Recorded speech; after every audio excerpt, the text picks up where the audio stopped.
You'd think having a sister who was practically famous online would be exciting. But living with Celine, our family's personal YouTube star, was like living in a glass house, with every crack and creak broadcast for the world to see. Every morning, before the coffee even finished brewing, Celine would set up her ring light in the kitchen. "Good morning, my lovelies," she'd chirp to the camera, sweeping her phone across our breakfast table. Mom's hair in rollers, Dad reading the paper, me trying to escape the frame with a piece of toast in my mouth. Nothing was off limits. Whenever it was Celine's turn to make dinner, she'd spend twice as long in the kitchen. Not because the food was complicated, but because she had to film every single step. She'd angle the camera over the pot, flip her hair, narrate every sprinkle of spice with fake enthusiasm. By the time she finished capturing the perfect shot, the pasta would be cold, and we'd all be starving. Privacy? That word didn't exist in the room we shared. Celine's camera sat perched on our dresser, always charged, always ready. Sometimes, I'd come home from class and find her streaming live. Our clothes, our school notes, even our half-finished conversations caught on video for hundreds of strangers to watch. I started changing in the bathroom just to feel safe. We'd all begged her to stop showing so much of our home. I told her once, "Celine, you literally filmed our front door and the street sign. Anyone could find us." But she just rolled her eyes, flicking her hair over her shoulder like she always did when someone told her what she didn't want to hear. "You worry too much," she said, tapping away in her editing app. "Nobody cares about stuff like that." But she was wrong. A few weeks ago, our brother came by in the afternoon. He didn't live with us anymore, but he still dropped in often, his arms full of groceries. That day, though, he carried a small black velvet box, his expression nervous but excited. "I'm going to propose at my girlfriend's birthday dinner," he told Celine softly, eyes sparkling. "I bought this necklace. Keep it safe, please. I'll pick it up the night of the dinner." I remember the way the diamonds caught the light when he opened the box. Delicate, breathtaking, shimmering like starlight. Celine squealed, hugging him tightly. He left soon after, trusting her completely. The moment he was out the door, I saw that look in Celine's eyes. The one that meant she was already planning the perfect video. I felt sick to my stomach. That night, as I curled up with a book in the room, I heard Celine's excited voice drifting from the living room. "Hey besties! You won't believe what I got today!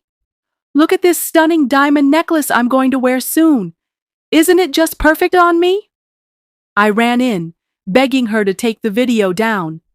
"That's not yours, Celine. Please don't post it. What if—" But she laughed, brushing me off like a child. "Relax, it's just a video. It'll get thousands of views. I'll delete it later." She didn't. Within hours, the video blew up. Thousands of likes, comments from strangers saying how gorgeous the necklace was, asking where she lived, joking about paying a visit. I read every comment, a stone of dread settling in my stomach. Days passed. Mom and Dad scolded Celine repeatedly. They reminded her about the times she'd delayed dinner because she couldn't stop filming, or how I had to hide in the bathroom because there was nowhere left in our room that wasn't under her camera's gaze. She promised to be more careful, but she kept vlogging, kept showing our rooms, our routines, the gifts we brought home.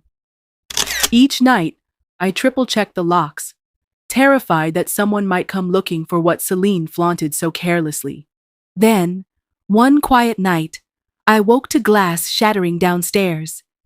At first, I thought I was dreaming, until I heard heavy footsteps, drawers opening and slamming shut. My mother's terrified whisper through the darkness. "Stay quiet. Don't move." My heart pounded so hard I thought it would give us away. I huddled in my closet, phone shaking in my hands as I tried to text my brother. The minutes crawled by like hours. Then silence. When we finally crept into the hallway, the house looked like a tornado had passed through it. Broken lamps, scattered clothes, cabinets yanked open. And the black velvet box? Gone. The police came quickly, their questions blunt and cold. They said there were no signs of random targeting. One officer flipped through Celine's videos right there on his tablet, his brows rising higher with every clip. Everything a thief needs to know is right here, he said quietly. Where you live, what you own, your routines.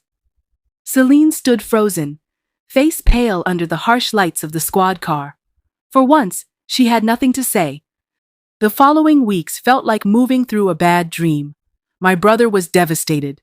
The necklace meant everything to him. Our parents replaced the front door, installed cameras, but the feeling of safety never truly returned. The worst part wasn't the missing necklace. It was the knowledge that Celine's need to share everything had shattered our peace. One evening, I found Celine sitting alone in the dark, her phone silent for the first time in years. Her shoulders shook with quiet sobs. I never meant for this to happen, she whispered. I just wanted people to love me. I sat beside her, taking her trembling hand. Celine, I said softly, the people who matter already do. You don't have to prove anything to strangers. Sharing every detail of your life online can bring strangers to your door. Some with smiles, others with bad intentions. Protect yourself and your family first. No number of views and likes is worth your safety. I hope you learned something today. See you in the next video. Bye-bye.